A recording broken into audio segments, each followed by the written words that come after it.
Imagine spending 45 years of your life on the tools, waking up at 4:30 a.m. in the freezing Melbourne winter, kissing your kids on the forehead before they are even awake, and dragging yourself to a job that slowly breaks down your knees and your spine. You do all of this because you bought into the great Australian promise. Work hard, pay your taxes, squirrel away your super, and one day you get to pass the fruits of your labour on to the people you love. Now, imagine a politician in a tailored suit in Canberra silently reaching into your coffin and stripping up to 17% of your life savings before your kids even see a single cent. They tell us Australia doesn't have an inheritance tax. They tell us that we abolished death duties back in the late 70s. They are lying. If you feel like you are constantly running on a treadmill that's speeding up, you are not crazy.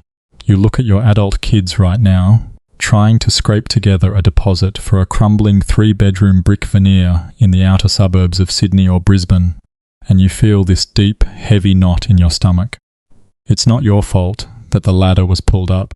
It's not your fault that a decent life in this country now costs $1 million just for the entry ticket. You've played by the rules, you sacrificed the holidays, you skipped the new car. You built up a nest egg in your superannuation because you wanted to give your kids the one thing this economy has stolen from them, a fighting chance. But there is a silent tension sitting at Sunday family dinners. You look at your son, who works 50 hours a week and still can't get ahead of inflation, and you think, at least when I go, my super will clear his mortgage. But what if I told you that the ATO is standing in line, right behind the undertaker, waiting to take a massive bite out of the legacy you bled for? Let's talk about the secret Australian death tax. Nobody calls it that, of course. The bureaucrats bury it under a mountain of jargon. They call it the Superannuation death benefit tax. But let me translate that into what it actually feels like. 17%. It doesn't sound like a lot on a spreadsheet, but 17% isn't just a number. 17% is the physical equivalent of working the last 7 years of your career entirely for free. It's the ATO reaching into your chest, grabbing the weekends you missed, the school plays you couldn't attend because you were doing overtime, and tossing them straight into government coffers. If you have $500,000 sitting in the taxable component of your super fund, a 17% tax is $85,000. $85,000. That's a deposit on a house. That's wiping out your daughter's crushing HEX debt with change to spare. Snatched away. Gone. And here is the kicker, the absolute gut punch that the financial planners and the politicians keep very, very quiet about. The government is banking on your ignorance. Picture this. It's a Tuesday afternoon. The funeral was last week. The house is quiet, too quiet. Your daughter sits at the dining table, staring at a letter from the super fund. The air in the room feels thick, suffocating. She's grieving. She hasn't slept in days. And right there, buried in paragraph 4 of a sterile black and white letter from some faceless fund administrator, is a line item, a deduction, a tax withholding. She calls the accountant, her voice shaking.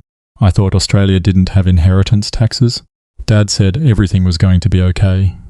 And the accountant, clearing his throat, has to explain the trap. He left it to you, an independent adult. And because you aren't financially dependent on him anymore, the ATO takes its cut. The betrayal she feels in that moment isn't just about the money. It's the visceral realization that even in death, the system is rigged to bleed working-class families dry. Here is how they do it. When you contribute to super throughout your life, you get a tax concession. The government taxes it at 15% instead of your marginal rate. They give you a little pat on the back. Good on you, mate. Save for retirement. But the government has a long memory. They view that tax concession as a loan. And when you die, and you pass that money on to a non-tax dependent, which is ATO speak for your adult, financially independent children, they want their pound of flesh back. They slap a 15% tax on the taxable component of your super. And then, just to twist the knife, they tack on the 2% Medicare levy. Let that sink in. You are dead. You do not need Medicare. But they are charging your kids a health levy on your corpse. It is maddening. It is predatory. And the reason it works so well is because almost nobody sees it coming. You see, the superannuation industry in this country is a $3.5 trillion honeypot. It's the envy of the world. But it was designed for one thing, to fund your retirement. The moment you die, the rules of the game instantly flip. If you leave your super to your spouse, tax-free. If you leave it to a kid under 18, tax-free. But who actually dies when their kids are under 18? Most of us pass away in our 80s. By then, our kids are in their 40s or 50s. They are precisely the people who are drowning in the current cost of living crisis. They are the ones paying $6 for a carton of milk and suffocating under 6.5% interest rates on $1 million mortgage. They desperately need that lifeline. But the ATO classifies them as financially independent, so bam, 17%, sliced off the top. And if your super includes an untaxed element, like some older government or public sector funds, that tax rate can double, up to 32%. Imagine a third of your life's work vaporized because of a bureaucratic technicality. You can literally feel the resentment building, right? The silent anger. It's the unspoken tension that fractures families when the will is read. Siblings arguing, blaming each other, blaming the system, wishing they had just talked about this when dad was still alive. But here is the truth that the elite, the ultra-wealthy families of Toorak, Vaucluse and Peppermint Grove already know. You don't have to pay it. This tax is entirely optional if you know the loopholes. It is a penalty for the uninformed. The rich don't pay this tax. They have armies of lawyers and accountants structuring their estates to ensure that every single cent passes down to their bloodline, completely intact.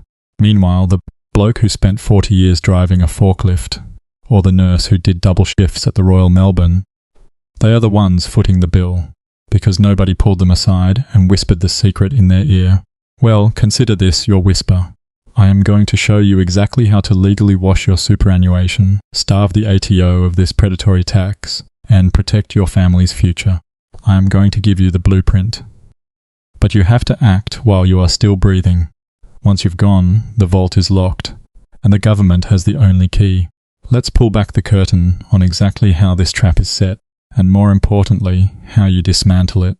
Because right now, the system is feeding on the fact that you think superannuation is just one big bucket of money. It's not. The anatomy of the trap. When you look at your super balance on your phone app, you just see a single number. Let's say it's $600,000. It looks great, you feel proud. But the ATO doesn't see one number. They see two distinct buckets of money, sitting side by side inside your account.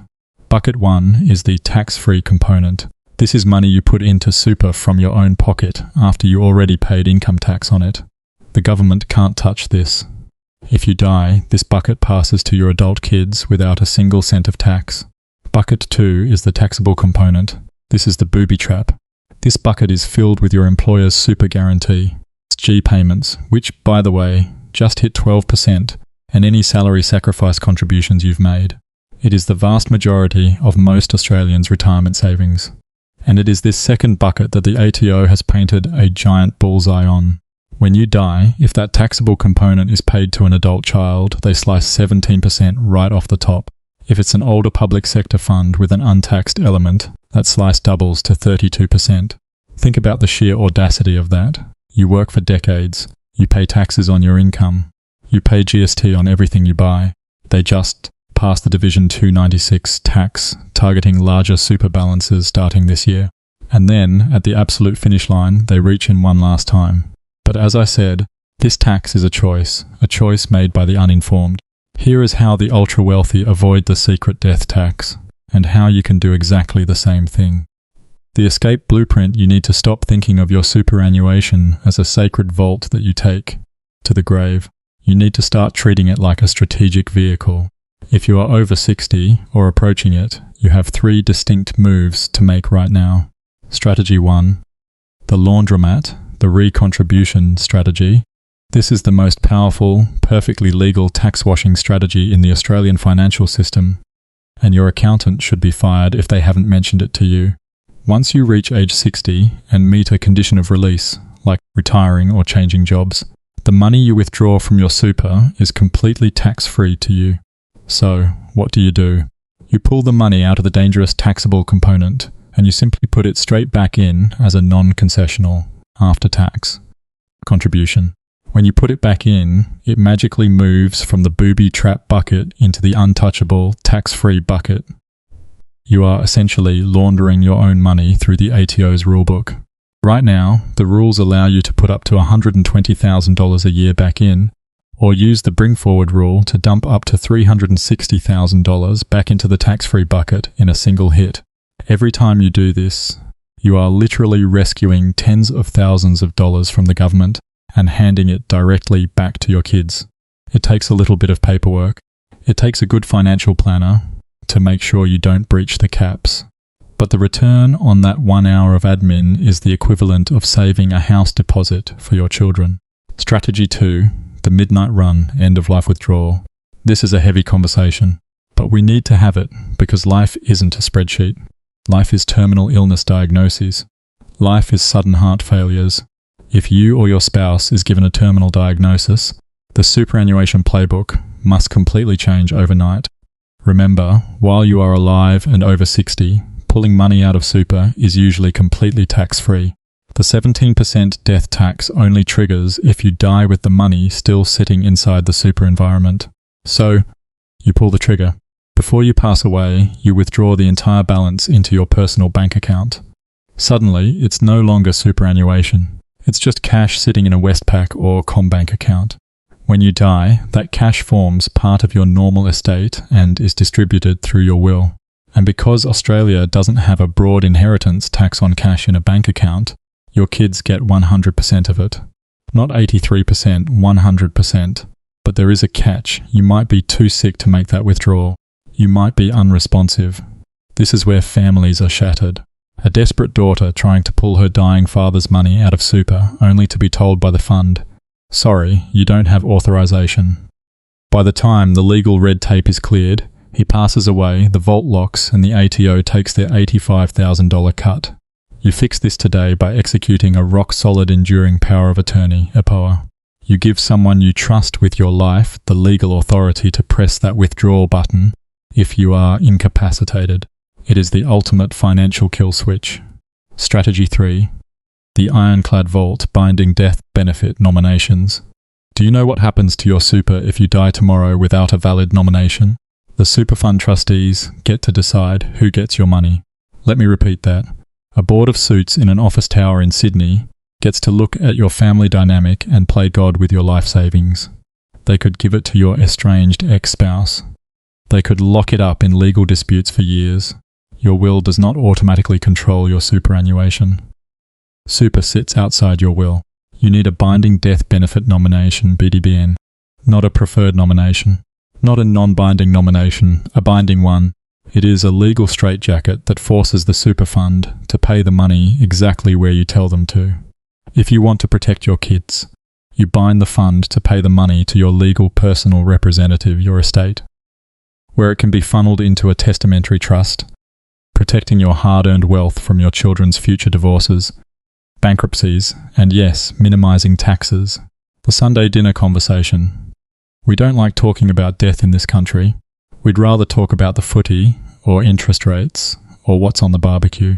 We treat financial planning like it's a burden, something to put off until next year.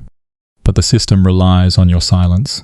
The system relies on the fact that you will be too uncomfortable to sit your family down and say, "Hey, I need to make sure my hard work actually makes it to you when I'm gone." Do not let the ATO become the biggest beneficiary of your estate.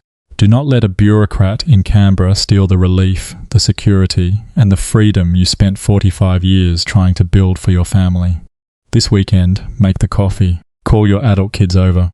Put the superannuation statement on the kitchen table. Check the taxable component. Check the binding nomination. Call your planner on Monday and ask them about the recontribution strategy. Because the greatest legacy you can leave your family isn't just the money you saved. It's the knowledge of how to protect it. You've worked too hard and sacrificed too much to pay a tax you never owed in the first place.